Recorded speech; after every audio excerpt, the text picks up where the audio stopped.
एक मेरा क्वेश्चन है कि डॉग पालना चाहिए या नहीं। वो भी मतलब बच्चे आजकल के बोलते हैं वो भी तो जीव है, दया कर रहे हैं। यदि वो हिंसक प्राणी है तो अपन उनको जैन धर्म में लाके पालेंगे तो क्या बुराई है उसमें? बहुत अच्छा प्रश्न है।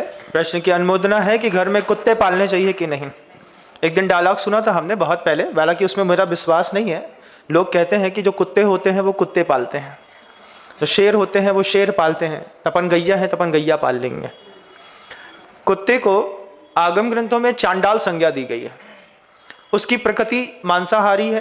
कैनियन टीथ 2 होते हैं, सामने ही होते हैं। अभी केरल में एक लेटेस्ट ही हुआ, मंत्री की जो श्रीमती थी, घर का कुत्ता था और अचानक आक्रामक हो गया तो पत्नी का, मंत्री की पत्नी का मुंह खा लिया घर के कुत्ते ने ही। तो यहाँ पर पूरे में 75 टाके आए। इस तरीके की कोई घटना अचानक जब घट जाएगी उस वक्त साधु का उपदेश और अच्छे से याद आएगा। कुत्ते को चांडाल कहते हैं। फिर उसका जो बाल होता है वो बाल पूरे घर में बिखरता है।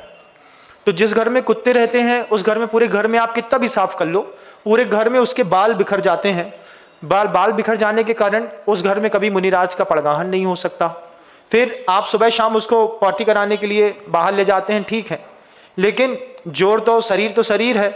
कभी बिस्तर पे कर दी, कभी कमरे पे कर दी, कहीं कुछ कर दी, उसको उठाना समेटना चांडाल का। गाय का गोबर कहते हैं, कुत्ते के गू कहते हैं। और गू को उठाने के बाद पूरे कपड़े बदल करके नहाना पड़ता है। घर की शुचिता खत्म होती है। चांडाल के रहने से वास्तु दोष खत्म, मतलब मिटना, मतलब बनना शुरू हो जाता है। तो वो वास्तु के लिए भी अशुभ माना गया है। गाय पालने से वास्तु कंट्रोल होती है, ब्लड प्रेशर कंट्रोल होता है। कुत्ते की परंपरा सोशल मीडिया ने बहुत ज़्यादा डेवलप की है। फॉरेन कंट्री में उसको इंसानों जैसा दर्जा मिलता है, वैसी देख रेख खान पान होता है। लेकिन ये भारत है। कुछ दिन के बाद आप भले कुत्ते को फैमिली मेंबर जैसा मान लें, लेकिन आप उसकी प्रकृति से, आपकी प्रकृति कभी एक जैसी मिला नहीं सकते। तो ये जो असुचिताएं हैं, उसका विचार है, उसकी आक्रामकता है। अब मान लीजिए कुत्ता है और कुत्ते होने के बाद वो मान लीजिए अपने नेचुरल ब्रीड पे नहीं रह पा रहा है, उसका कोई टाइम आया हुआ है और उस टाइम पे मान लीजिए वो आक्रामक होकर के आपके घर के बच्चे को कुछ कर दे, कुछ हो जाए, तो उस हिंसा के लिए कौन जवाबदार होगा? फिर समय समय पर वो काटते पीटते रहते हैं, कभी रेबीज हो जाए, कुछ हो जाए।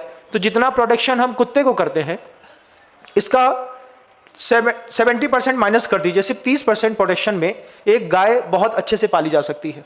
गाय के काटने से रेबीज नहीं होती है। कभी इतिहास गवाह है, आज तक गाय ने किसी इंसान का हाथ नहीं काटा। इतिहास गवाह है। गाय कितनी भी आक्रामक हो जाएगी, वो सींग दिखा करके तुमको भगाने की कोशिश करेगी, लेकिन काटा नहीं। कुत्ता काट लेता है तो दिक्कत होती है। तो ये बात तय है कि वो चांडाल है, इसलिए अपने को उसको घर के अंदर नहीं पालना चाहिए।